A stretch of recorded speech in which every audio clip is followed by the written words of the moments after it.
Oi, gente, estamos de volta com mais um episódio do nosso podcast Vamos Falar. E hoje nós estamos com a Daniele Nuremberg.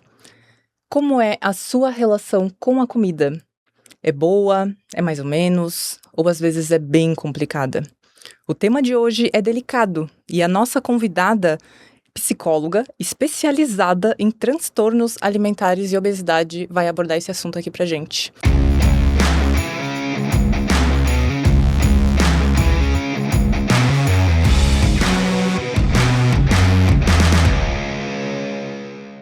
Seja bem-vinda, obrigada por ter aceitado participar aqui do nosso podcast e trazer esse assunto que é tão pertinente, ainda mais na contemporaneidade, onde a gente vê as pessoas idolatrando determinados corpos.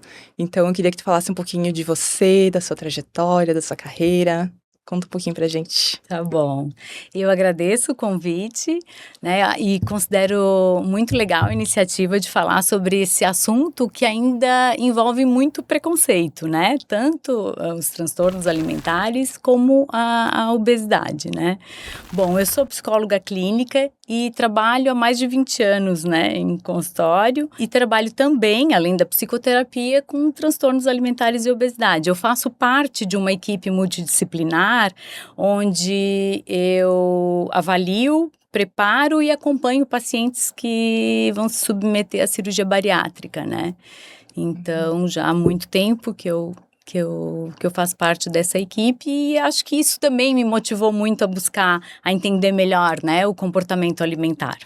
E essa parte de acompanhamento, né, pré-bariátrica, ela é super importante, né? Eu trabalhei uma época numa clínica médica e a gente também tinha pacientes lá que faziam acompanhamento e eles sempre falavam para nós o quanto isso é importante para eles terem o suporte ali necessário antes, né, de passar pela cirurgia, que é uma cirurgia bem super complexa, né? Mas eu queria que tu abordasse agora no início pra gente contextualizar o que é transtorno e o que não é. Porque hoje a gente vê as pessoas falando algumas palavras e nomenclaturas que muitas vezes não é bem aquilo, né? Uhum. Precisa uma avaliação para definir se é um transtorno alimentar ou não, né? É que o transtorno alimentar, a gente quer buscar uma única causa, né?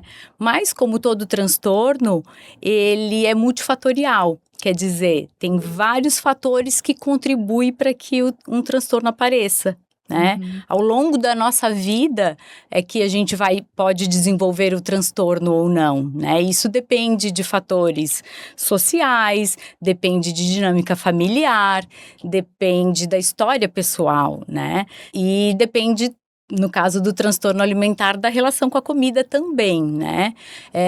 Eu vejo que hoje em dia as pessoas às vezes se utilizam de alguns termos e que não necessariamente é correto, né? Às vezes usam o termo compulsão, querendo se referir a um simples comer exagerado, né? Então, é diferente. A compulsão seria quando a pessoa, ela utiliza a comida como uma forma de regular a emoção, né? E isso todos nós, em algum momento, a gente faz, né? Quem nunca usou a comida para ter uma sensação de conforto, né? Ou então para tentar dissipar uma emoção considerada negativa, ansiedade, raiva, às vezes até tédio, né? Nos motiva a buscar um alimento, né? E quando acontece eventualmente, não é problema, né? A gente pode considerar que se torna um problema quando isso tem um impacto na vida social, quando tem um impacto na saúde física e mental. Então, né? se eu tenho um dia de trabalho que é desgastante, que é estressante, e eu chego em casa e eu como até as paredes, até os rebocos da parede, que nem uma capivara raivosa. É que a gente brinca, né, com as palavras. Ah, é capivara raivosa. Isso aí já ficou no imaginário das pessoas. As pessoas comem demais quando chegam em casa. E aí, isso também é considerado uma compulsão depois de passar o dia inteiro estressado ou às vezes pensando até em comida. Porque eu passei por obesidade, eu cheguei à obesidade grau 2 já. E eu era assim, eu só pensava em comida. Eu pensava em qual que seria a minha próxima refeição e o que eu iria comer. E passei uma época, inclusive, que daí eu passei por um processo de emagrecimento comendo escondido. Uhum. E isso eu acho que, pra mim, foi uma das coisas, assim, mais cabulosas que já aconteceu. Porque a comida, um chocolate ou qualquer coisa que a gente se alimente, ela teria que nos trazer prazer. E tem muita Uhum. gente que não tem essa relação boa com a comida, seja Tem de pra culpa, né? mais a culpa, Uhum. exatamente. É muito esse sentimento que vem, né. Isso é considerado um transtorno? Eu passei o dia estressado ou pensando em alguma coisa pra comer, e chegar e comer um monte até não ver o fim do Uhum. pacote? Pode ser um sinal, mas como tudo que eu te falei, depende de vários fatores. O estresse pode desencadear um comportamento compulsivo, né, um descontrole, né, da quantidade de comida, como pode desencadear um comportamento inibitório, né. Então, às vezes, diante do mesmo gatilho, tem pessoas que se comportam de maneira diferente. O que Tem seria pessoas isso? que, às vezes, têm um dia estressante e quando chega em casa, tá igual uma capivara raivosa, e outras perdem o apetite, E esse né. esse comportamento inibitório seria como, assim? Então, seria o: "Ah, tô muito estressada, não consigo comer", né. Isso Hum. acontece porque quando a gente tem uma instabilidade emocional, a gente tem uma tendência a se desconectar dos nossos sinais de fome e saciedade, né. É claro que não é só isso, né. Ao longo da nossa vida, a gente vai, aprendendo padrões de comportamento, padrões emocionais de comportamento alimentar. Então, bom, desde muito cedo a gente aprende que comer alivia desconforto emocional. Primeira coisa que se faz quando um bebê chora, o que que é? Dá mamar, né. Então ali a gente já vai aprendendo esse padrão de funcionamento. "Opa, tô sentindo um desconforto, não sei o que é, porque é um bebê", né, mas foi aliviado no ato de comer, porque o ato de comer exerce um alívio, né. Uhum. Mas, ao longo da vida, a gente vai aprendendo outras formas, outros recursos para lidar com as nossas emoções. Algumas pessoas, desde criança, quando expressam as suas emoções, nem sempre vive num ambiente que as emoções são validadas, né. Então a criança expressa a emoção e ao invés de ser acolhida, o cuidador, né, a mãe, o pai, enfim, acaba tentando dissipar. Inclusive associando a comida ao alívio emocional. Se parar de chorar, pode comer tal guloseima, né. Só vai comer se parar de chorar, né. Então é comum a gente ouvir essas coisas, né. Também, algumas crianças só se sentem cuidadas quando são alimentadas, né, se sentem amadas e cuidadas quando são alimentadas. Então assim, claro que a gente tem que cuidar que não é todo mundo que tem descontrole emocional, que é porque viveu num ambiente que não validou suas emoções, né. Isso pode ser um fator que contribui, porque, o nosso cérebro ele aprende, né, ele quer sempre a facilidade, então se ele descobre que comer alivia desconforto emocional, ele vai utilizar aquilo quando está diante de uma situação assim, que é um gatilho emocional, por exemplo, o estresse, né. Mas, quando a gente vai crescendo, a gente vai aprendendo, pelo menos deveria, a reconhecer as nossas emoções e aprender a lidar com elas. Só que algumas pessoas passam, né, a vida toda tendo o ato de comer como único recurso, né, diante Uhum. da história de vida delas foi o que elas aprenderam, né, e aí Uhum. essas pessoas têm uma chance maior de desenvolver né, de descontar, digamos assim, as emoções no ato de comer, né. Claro que a gente não pode considerar só isso, tem vários fatores que envolvem, como eu te falei, por isso que é algo tão complicado, né. Uhum. Por exemplo, também, se a gente for analisar exames de neuroimagem funcional, existem disfunções de neurotransmissores, que são moduladores da fome e saciedade, né? Então, uma pessoa que tem uma tendência a ter um comportamento compulsivo, ela tem uma hiperativação dopaminérgica se não estiver entendendo, me fala, tá? Uhum. Na área de busca e recompensa. Então, assim, diante das pistas alimentares, ela tem mais dificuldade de ceder ao impulso, né? Então, acaba, vou pegar. Às vezes, sem nem pensar se tá com fome ou não, né? E tem uma hipoatividade na área que é responsável pela questão do controle. Então, tem uma tendência a ceder mais o impulso de buscar o alimento e maior dificuldade em controlar. Isso quem tem um comportamento mais compulsivo. Já quem tem anorexia, já é o contrário. Já tem uma hipoatividade na busca por prazer e recompensa e uma hiperatividade na área responsável pelo controle, né? Quem tem anorexia controla demais a alimentação, né? Então, são vários fatores, né? Dinâmica familiar, então tem muita coisa, né, por volta disso. Por isso que é muito delicado dizer que determinado comportamento é porque tem o transtorno alimentar, né? Tem que buscar tratamento, buscar uma profissional para dar diagnóstico, não se autodiagnosticar. E ficar atento, né? E às vezes a pessoa que tem o transtorno tem uma tendência a ter, ela não enxerga isso. Então, é mais fácil quem convive com ela ficar atento e observar a mudança no comportamento, uma hipervalorização do corpo, né?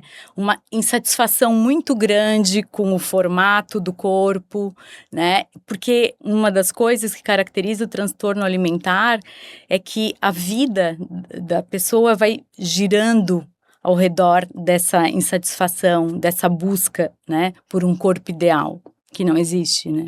E agora, no momento em que a gente vive, eu acho que mais do que nunca, não sei se em algum outro momento a gente passou por algo tão, assim, de autocobrança e se comparar nas redes sociais com blogueira fitness e, enfim, cada um faz aquilo que acha melhor para si. Mas o problema, muitas vezes, é uma adolescente que vai se comparar e que não vai ter aquele corpo e tem Photoshop, tem um monte de outras coisas ali por trás, mas o que eu queria te perguntar é: a relação que a gente vê hoje nas redes sociais, na contemporaneidade, mudou a forma como as pessoas veem a alimentação? E se tem alguma época da vida, assim, se é a infância, como você comentou, ou a adolescência, que é mais propensa a pessoa a desenvolver algum tipo de transtorno alimentar? Eu vou começar pela segunda pergunta, Tá. né? Um transtorno alimentar, ele vai se desenvolvendo ao longo da nossa vida, né? Mas existe uma fase em que tem uma prevalência maior, que é a adolescência. Por exemplo, na infância é mais raro a bulimia, a anorexia e o transtorno de compulsão alimentar.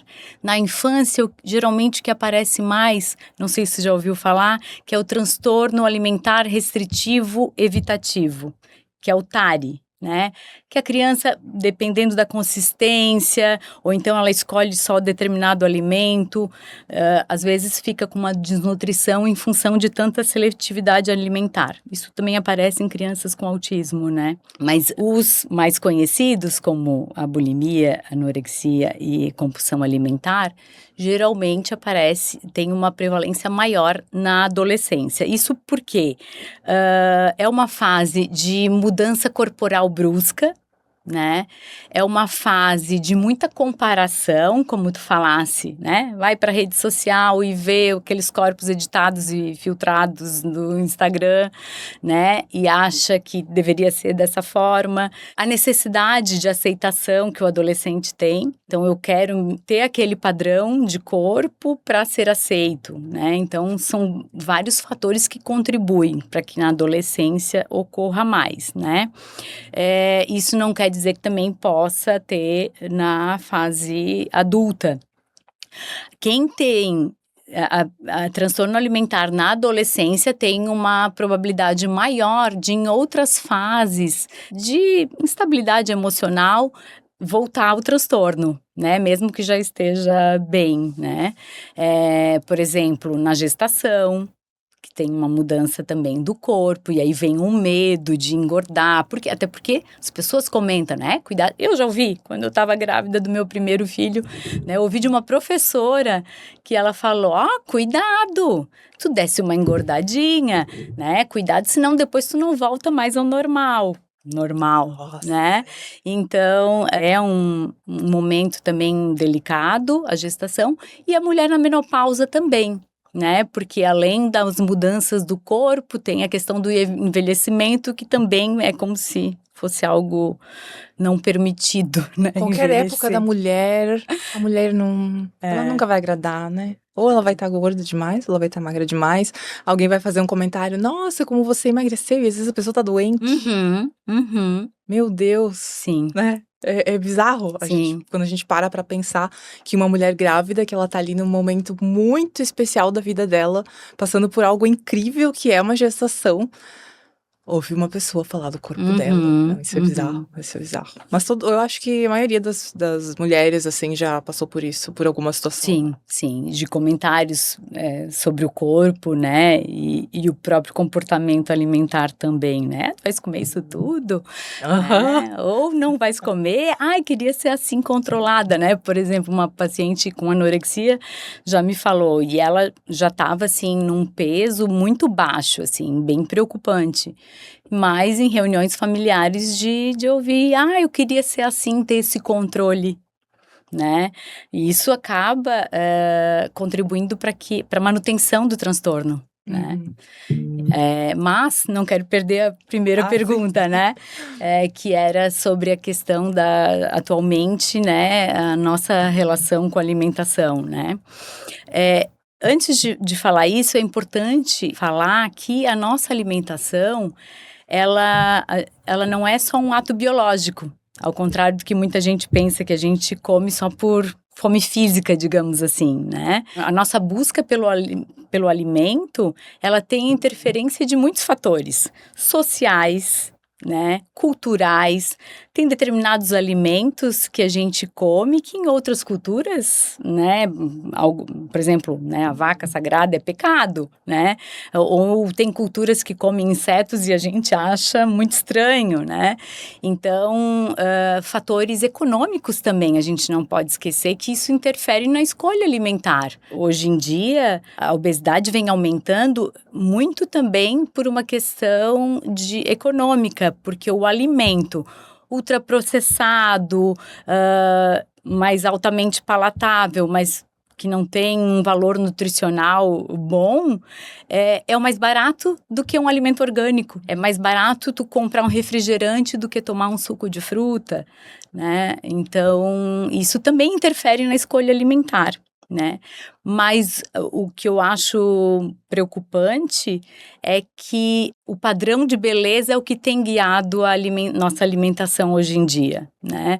Então, o ato alimentar, ele deixa de ser algo mais complexo, como deveria, que recebe influência disso tudo, para ser algo equacionado e calculado, né? Então, eu vou comer X para obter o resultado Y.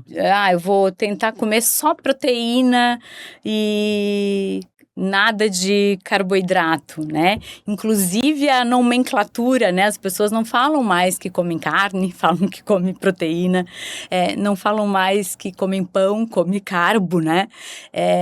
Então, é como se tivesse uma medicalização da comida, uma nutricionalização da comida. É como se a gente fosse uma máquina, né? E a gente não funciona dessa forma, né? A gente tem prazer em comer e é muito bom ter prazer em comer, né? E parece que ter prazer em comer, né? Às vezes tem paciente que me fala, mas é que eu gosto muito de comer. E aí eu digo, eu também adoro comer, porque esconder. O prazer em comer é o que faz a gente buscar o alimento, né? Então não é um problema, né? Um problema é quando existe muita regra e restrição, isso é um prato cheio para transtorno alimentar, né? Porque quanto mais tu te restringe, e aí lembra que tu falou que, às vezes eu passava o dia inteiro pensando o que devo, o que não devo comer, e aí chegava à noite e tinha um descontrole. Por quê? Porque pode ser também que ao longo do dia tu negligenciou os teus sinais de fome e saciedade. Né? Eu não devo comer, não vou comer. E aí, a fome extrema também é um gatilho para o descontrole. Né? E eu sei que é bem isso, porque eu passava o dia inteiro tentando me controlar e controlar minha mente para não pensar naquilo, para não pensar. E aí a colega comia uma coisa e eu à vontade ali, e eu, bem isso, negligenciava até que, né, tinha um estopim, né? Enquanto que o caminho é inverso, né? Não é negligenciar a fome, é perceber os sinais de fome e saciedade, né? Porque se eu percebo que estou com fome e como, eu vou comer uma quantidade que vai matar a fome, né? E comer com atenção, que é coisa que as pessoas hoje não fazem mais também, né? Fica vendo o celular e não presta atenção no ato de comer. Isso é muito importante. Por exemplo, se tu saiu de casa hoje falando no telefone, quando chegou no carro, tu pensa, será que eu fechei a casa, né? Então, isso mostra o quanto quando tu não presta atenção, tu não registra, né? Não sei se eu fechei a casa. Então, a mesma coisa, se tu não presta atenção no ato de comer, primeiro que às vezes tu pode nem registrar o que tu comeu, principalmente quando são os beliscos, né? Como perceber os sinais de saciedade, de já tô satisfeito e vou parar. Né? E aí, nesse momento, nem presta atenção que comeu. E aí vai como mais. Já aconteceu comigo, eu tava no telefone comendo uma barrinha. E quando eu vi, cadê minha barrinha? Eu já tinha comido tudo. E nem prestei atenção. Sim. E hoje em dia, eu acho que é difícil as pessoas não estarem ou conversando com alguém que também desvia o foco, ou assistindo alguma coisa. E é difícil, às vezes, a gente ficar sem beliscar nada. E muitos alimentos, assim, que a gente vai consumir nesses momentos, eles são exatamente os ultraprocessados, os salgadinhos cheios de sódio e tempero e glutamato monossódico. E que comer eventualmente não é um problema, né? Eu vejo que também hoje em dia condenam muitos alimentos, né? O alimento tal é inflamatório, né? Não existe um alimento isolado que vá causar uma inflamação, né? Claro que pode acontecer, mas é sobre um todo, né? Sobre o todo da alimentação. E uma boa alimentação não é aquela restritiva, é aquela que engloba todos os grupos alimentares, claro, uns em maior ou em menor grau. Então, comer só proteína é saudável, né? E o resto, né? Esses dias ainda vi uma proctologista falando que já está acontecendo alteração nos exames de colonoscopia por causa do excesso de proteína e falta de fibra. Né? Por quê? Porque a fruta foi condenada também, né? Sim. Agora eu digo, nem fruta açúcar. A gente pode comer mais. É calórica, tem açúcar. E aí a gente não sabe nem se está fazendo certo de comer uma fruta. Não é açúcar refinado, a fruta é saúde. Claro, eu não sou nutricionista, mas né, os estudos mostram que o próprio Guia Alimentar Brasileiro, né, fala da importância de englobar todos os grupos alimentares, né? Então, um alimento isolado, por exemplo, tu comer um bolo, ele não quer dizer que tu teve um descontrole, né? E tu comer uma salada, ela não vai aliviar a tua culpa, né? Então, é sobre uma boa relação com a comida, né? Não quer dizer o não tô nem aí, não é isso que eu quero dizer, mas de ter uma relação mais tranquila, né? De ouvir muito mais os sinais do corpo do que o outro te diz que deve ou não deve comer. Ter escolhas conscientes, exatamente. Né? Porque aí a gente tem essa questão do terrorismo, que aí aparece uma Nutri lá nas redes sociais. Ou nem falando, é Nutri, né? Ou às vezes né? Ou tem essa questão, né? Porque um pacote de salgadinho tem a mesma quantidade de 10 folhas de alface, sei lá. Mas eu não quero comer 10 folhas de alface. Aí vai lá, tu come a alface e tu vai continuar com vontade de comer o salgadinho. Exatamente. Aí tu vai comer a alface e o salgadinho, tu vai somando. Mas isso aconteceu comigo quando eu tava no meu processo. Ai, faz um brigadeiro saudável com abacate. Ok, vou fazer o tal do brigadeiro saudável. Não matou minha vontade de comer o brigadeiro. Se eu tivesse comido um brigadeiro, mas aí eu comi o abacate que eu fiz com cacau e eu tive que sair atrás do brigadeiro. Não teve o que fazer, porque não saciou a minha vontade de comer o brigadeiro. Enquanto se tu tivesse que comprar um brigadeiro, ia comer aquele brigadeiro, e aquele brigadeiro isolado, ele não ia comprometer, né? Mas no imaginário uma boa ele já tá isso, alimentação. que ele vai comprometer e que vai me trazer uma caloria vazia, que não tem uma fonte nutricional adequada, então eu não vou comer. Então aquilo vira um terrorismo. E a gente, aqui do podcast, que nós passamos a nossa adolescência ali nos anos 2000, a gente tinha muitas revistas, né? Que hoje os adolescentes se comparam nas redes sociais, que é algo bem mais tenso. Nós tínhamos as revistas. E aí, eu nunca mais vou me esquecer de uma revista da Fernanda Souza, belíssima, dizendo assim, gordinha sim e linda.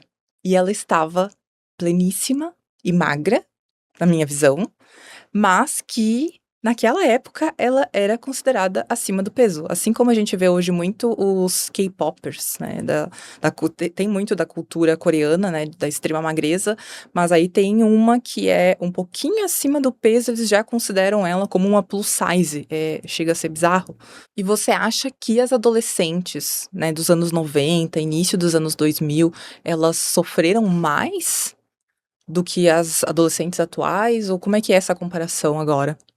Olha, eu acredito que ambas sofrem, né? Sofreram e sofrem. Eu peguei essa fase, né, dos anos 80, 90, né, das revistas, para ter esse corpo, faça isso, né? Isso sempre existiu, né? O que muda é a linguagem, né? Se antes era pela TV ou revistas, hoje é pelo celular. Talvez nos anos 80, 90, era mais direto, um pouquinho mais cruel, talvez, né? As pessoas mesmo, às vezes na família, comentavam: nossa, como estás magra? Ou como estás gorda? Né? E falavam sem o menor pudor, né? Hoje está um pouco mais velado, né? Talvez um pouco camuflado no discurso de aceitação corporal. Mas a mensagem que passa não é tanto de aceitação, porque tem até esse discurso, mas o que se vê em rede social, em TV também ainda, é um corpo magro, né? É a romantização da magreza, né?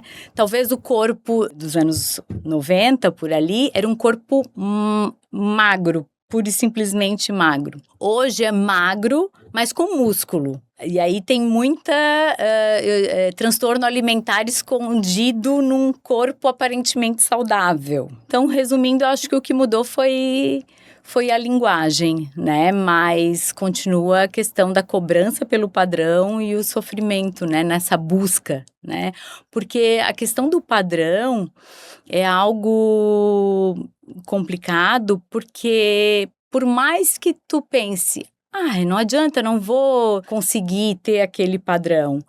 Ao mesmo tempo, o tornar eu não tô nem aí, é muito difícil, porque todo mundo quer ser aceito, né? Então, principalmente a mulher, né?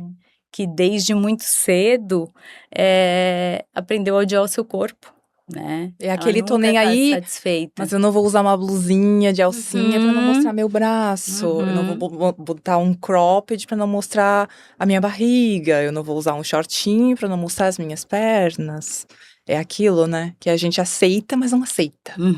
Aí existe o movimento Corpo Livre, que eu queria comentar também, que eu acho muito interessante. Existe esse movimento, mas a gente ainda vê nas lojas as modelos magras. A gente ainda vê em muitos lugares essa padronização e... Esse culto à magreza, né? Isso, exatamente. O culto à magreza. Porque o movimento Corpo Livre surgiu para ser algo muito positivo, para nós mulheres se sentir pertencentes também, que não existe um corpo igual ao outro e eu posso ser M em cima e G embaixo ou vice-versa e tá tudo certo, não preciso ser P, toda P. Mas aí surgiu algumas pessoas falando que esse movimento ele romantiza a obesidade, que eu já acho que não é isso. Eu fui obesa por muitos anos e só quem já passou por isso sabe a dificuldade que é. E as pessoas, elas só querem ser vistas também, como alguém na sociedade. Então eu queria saber um pouquinho também da tua visão sobre isso, porque Uhum.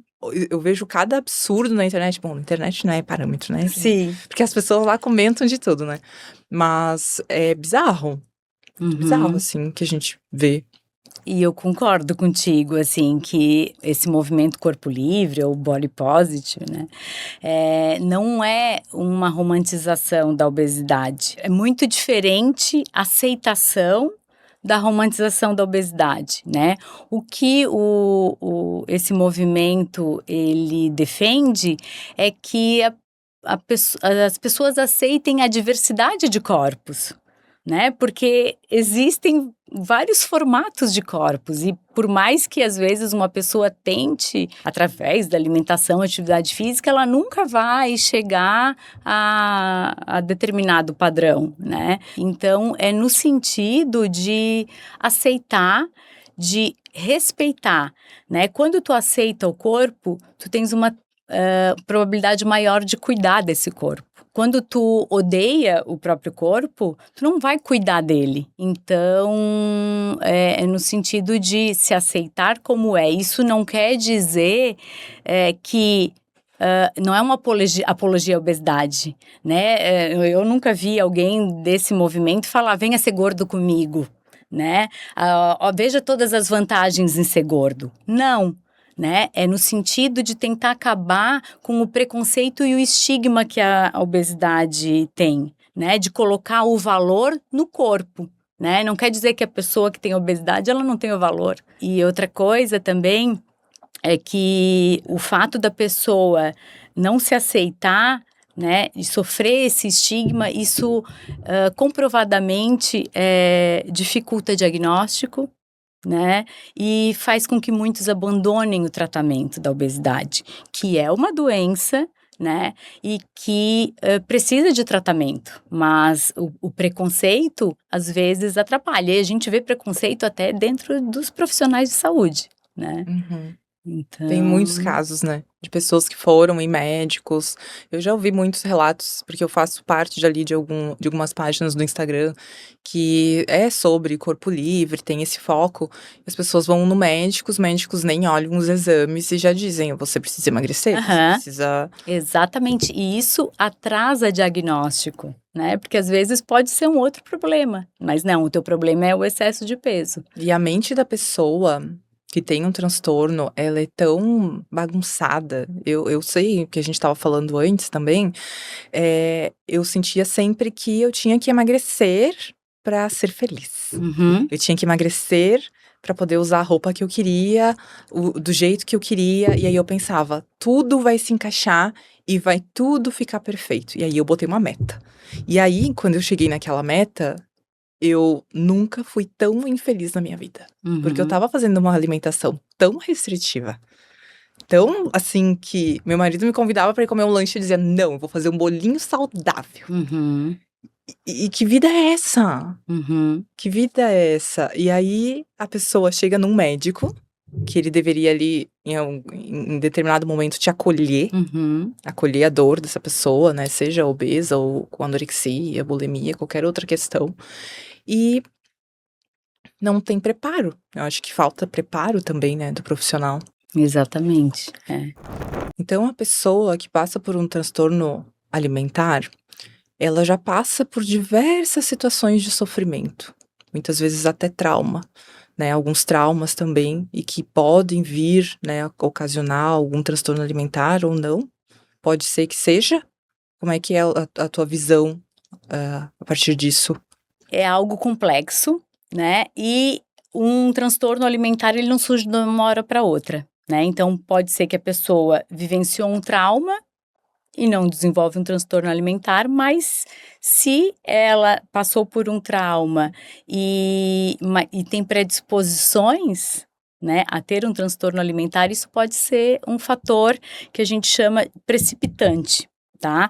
O transtorno alimentar, ele envolve 3 fatores que a gente chama. Os fatores predisponentes, que seria quando a gente tem predisposição, aquilo que contribui para ter o transtorno alimentar. O meio social, a relação familiar, ter um perfil perfeccionista, autoestima baixa, né? E os fatores precipitantes, que seriam aquilo que desencadeia o transtorno alimentar. E isso pode ser uma dieta, geralmente é muito comum começar com dieta, quando tu já tem a predisposição, né? Pode ser um comentário, né? Se a pessoa, às vezes, escuta um comentário... Eu já tive uma paciente com anorexia que, quando o fator precipitante, o que desencadeou o transtorno foi ela já super magra, numa viagem o pai comentou que tá comendo doce demais, eu acho até que tu deu uma engordadinha. Pronto, isso serviu para ela parar de comer. Um né? gatilho ali para ela. Isso, né? Às vezes uma mudança também de cidade pode ser um fator precipitante, né? Até o vestibular, né? A fase do vestibular, né? Pode também ser um fator precipitante, né? De muita cobrança, né? Para desenvolver o transtorno. E um trauma, né, como tu falasse, né, na história de vida, né, se tem um trauma, é comum também ter um histórico de abuso sexual, né, como um fator precipitante. E aí tem os fatores mantenedores, que são os que reforçam para o transtorno alimentar se perpetuar. E aí isso pode ser a questão da relação, a cobrança do padrão que a gente veio conversando, pode ser a profissão, né? Tem profissões que as pessoas são mais vulneráveis a desenvolver o transtorno alimentar e manter, né? Então, quem trabalha em televisão, quem balé, modelo e alguns esportes que, principalmente aqueles que controlam o peso, para que senão tu muda de categoria, né? Também é algo que interfere e ajuda a manter o transtorno alimentar. Né? Por isso que é algo muito complexo e que a gente não tem que ficar também usando nomenclaturas, né, para designar qualquer situação que ocorra. Isso é muito importante a gente falar aqui, por isso que a gente tem uma profissional que é especialista no assunto, porque hoje em dia ficou muito banalizado, né? Qualquer coisa, ai, comi um bolo, ai, tô com compulsão alimentar, né? E não é bem assim, né? Então, são situações muito complexas, que tem muito a ver com trauma, situações de gatilho, e que muitas vezes a gente tem que se alertar, né? Quanto a isso, e ver que a gente talvez não tá indo por um lado muito legal ali, na relação com a comida, né? Pra gente se atentar, né? E eu costumo dizer que... tem que ter muito cuidado com o preconceito com relação ao transtorno alimentar, né? É muito comum ser considerado falta de foco, disciplina, né? Quando a pessoa tem um comportamento mais compulsivo, quando ela come demais, né? Ou então frescura quando ela não quer comer, né? Então o fato de comer a mais ou a menos, né? Que pode ser característico de um transtorno alimentar, é só a pontinha do iceberg. Então, a pessoa vê aquilo e aí julga, a partir só daquela pontinha. Mas, né, na base, que é o que não aparece, que está embaixo d'água, né, são questões muito complexas. Né? Então, como a gente já falou, de dinâmica familiar disfuncional, de um abuso, né, de uma história de vida, né, que não fica tão evidente para quem está julgando. Né? E as pessoas ainda usam esses estigmas, né? Então, se a pessoa tá gorda é porque é preguiçosa, é porque não faz nada, é porque come demais, é porque, enfim, ali N situações. Ou quando, tá com uma certa anorexia, que às vezes até tem um grau já ali de desnutrição. Ai, mas ela tá magra, ela tá maravilhosa, queria eu estar assim. Gente, eu já ouvi Isso isso, é um fator mantenedor do transtorno, eu né? já ouvi isso, assim, de Uhum, piadas, né, uhum. das Eu já fiquei doente, pessoas. perdi peso demais e eu ouvi comentário, que bom, né? Eu fiquei Que assim, bom ficar como doente. assim, né? Não, é bizarro. Como assim, né? E aí é que eu digo, o que é romantizado na nossa sociedade é a magreza, independente da forma que tu chega lá, né? Então, pode ser por uma via saudável, mas pode ser por uma via não tão saudável. E os padrões mudam muito, Uhum. né, eu nasci em 92, então eu vi tantos padrões, depois veio a Kim Kardashian, né, com as curvas, e agora elas estão mais magérrimas e magras de Tá novo. voltando a valorização da magreza extrema, é. Uhum. E como é que a pessoa que tá recebendo todas essas informações, todo esse marketing, fica? Quando tu vai comprar uma roupa e tu não encontra o teu tamanho, Uhum. né, isso aí mexe muito, né, com as pessoas, não adianta. É algo que tá velado, mas que tem ali um fundo da cobrança, né, de entrar num determinado padrão.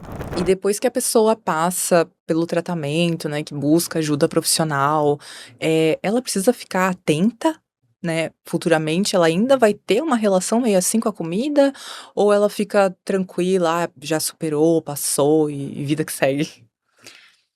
Olha, precisa estar atento, né, porque sempre que passar por, uma instabilidade emocional, isso pode voltar. E uma coisa que eu acho importante também falar é que não necessariamente, é fácil diagnosticar, o transtorno como que a maioria das pessoas conhecem, como bulimia, anorexia, né. Tem, por exemplo, tem o transtorno alimentar não especificado. Quer dizer, a pessoa ela tem uma insatisfação corporal, a vida dela gira em torno do querer estar bem, estar magro, mas ela não desenvolve comportamentos tão prejudiciais, assim, como parar de comer, ou então comer e purgar, né, que seria usar laxantes, diuréticos, ou então exercício físico em excesso. Né? Isso é algo importante também, porque às vezes um exercício físico em excesso as pessoas elogiam. E pode ser uma purgação, né? Pode ser um comportamento compensatório. Ah, então eu comi demais, então eu vou fazer 3 horas, vou Super ficar três comum, horas na academia. muito comum, né, a Isso, gente tem vê. gente que pode elogiar, mas isso é sinal de comportamento disfuncional, né? Ligado ao transtorno alimentar. Então, hoje em dia, eu digo que tem muita vida saudável mascarando o transtorno alimentar, né? E essas pessoas que passaram por essa relação com a comida pode ir para outras coisas, né, a pessoa buscou um tratamento, enfim, ou busca ser vigilante, né, pelo menos com as suas questões, ela pode desenvolver relação com outras coisas, assim, de forma patológica? Como tu perguntasse antes, ter uma tendência maior a ter um comportamento adicto, né? Uhum. Eh, Tem que cuidar com essa resposta, porque não é uma relação direta, né. Isso é muito comum em quem faz cirurgia bariátrica, né, de dizer: "Ah, trocou a compulsão, deixou de comer e passou a beber em excesso", né. Pode acontecer? Pode, mas não é uma relação direta, tá? Eu vou explicar melhor. Assim, na verdade, existe uma vulnerabilidade compartilhada, né, entre alguns transtornos alimentares e o comportamento de dependência de álcool ou droga, né? Essas vulnerabilidades é muito com relação à impulsividade. Então, o transtorno que mais se encaixa, né, seria o de compulsão alimentar, porque tem, como eu expliquei, uma dificuldade, em controlar o impulso na busca e recompensa. assim como na questão do álcool ou droga, né? Então, tem um comportamento mais impulsivo. Tem também a vulnerabilidade compartilhada com relação à autorregulação. Regular as emoções, no caso, quem tem transtorno alimentar geralmente regula as emoções através da comida, ou, né, quem tem uma tendência à adicção na droga. Também tem como característica uma autoestima mais baixa. Então, tem vulnerabilidades parecidas, né? Alguns estudos mostram que existe, sim, uma chance aumentada de desenvolver, quem tem transtorno alimentar, desenvolver algum comportamento adicto, mas não é uma relação direta. Isso vai depender de história pessoal, vai depender de vários fatores, né? Não é certo que vai Não ocorrer é. alguma coisa, né? Não. Depois que a pessoa busca um tratamento, faz uma cirurgia bariátrica. Não é certo, não é certo, né? Até um outro assunto que falam muito, porque eu sou viciado em comida, né? É outra questão polêmica que tem muitos estudos, né? Mas é muito mais por esse funcionamento, né? Até a dependência de jogos também passa por esse funcionamento da dificuldade de controlar o impulso, mas não é uma relação direta. Uhum. E muitas pessoas fazem essa relação, né? Porque, sou viciado em comida, em comer o tempo todo, então se buscar um tratamento, vai buscar uma outra coisa. Sim, não tem nenhum alimento que tenha a capacidade de te deixar viciado, né? Se fosse assim, se botasse um montante de açúcar, a pessoa viciada ia comer o açúcar puro, né? E não é bem assim, né? Só quando tá em barra, assim, de chocolate. Né? Mas aí é muito mais uma dependência, uma relação disfuncional com a comida do que uma dependência química do alimento, né? Não, com certeza a relação é totalmente diferente. Então, Dani, muito obrigada pela tua presença. Queria te agradecer por ter aceitado, né, trazer esse assunto que é tão polêmico ao mesmo tempo que é muito necessário. Então, obrigada de coração por estar aqui presente, falar pra gente bastante aí sobre isso. Eu agradeço também. Claro que, como é um assunto muito complexo, né, não deu de abordar muitas coisas, mas eu espero ter, né, explicado um pouquinho para a gente tentar também um pouco acabar com os preconceitos que envolvem a questão da alimentação e dos transtornos alimentares. Com certeza, porque teria assunto aí para falar 3 horas, né? Mas muito obrigada mesmo. E você, já passou por alguma situação, conhece alguém, né, que passa, enfim, por alguma situação que acha muitas vezes que possa ser algum transtorno?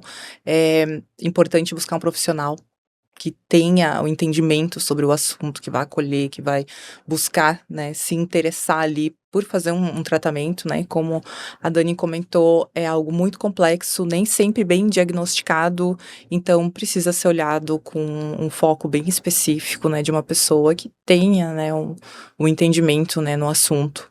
Então, não se diagnostique.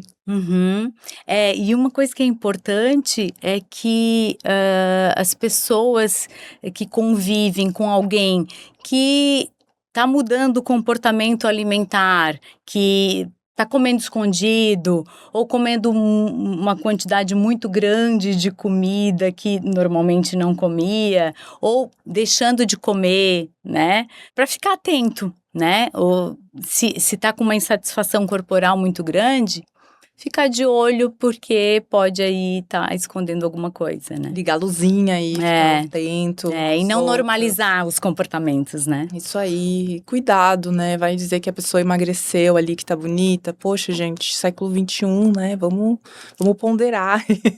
Porque é complexo, né? Essa relação com a comida, com a beleza, com a magreza, com a obesidade. Então, é tudo muito complexo. Vamos tomar cuidado aí também, né? Eu também, inclusive, né? Porque às vezes a gente santifica algumas coisas e corpos lindos, geração saúde, a gente não sabe o que é por trás, né? A gente não sabe o que aquela pessoa talvez está passando, ou tá lá correndo 3 horas na esteira porque comeu um bolo. E a gente tá lá achando aquilo magnífico. Então, abrir os olhos realmente, né? Sair da bolha. É muito necessário, né? Muito obrigada, Dani. Obrigada também.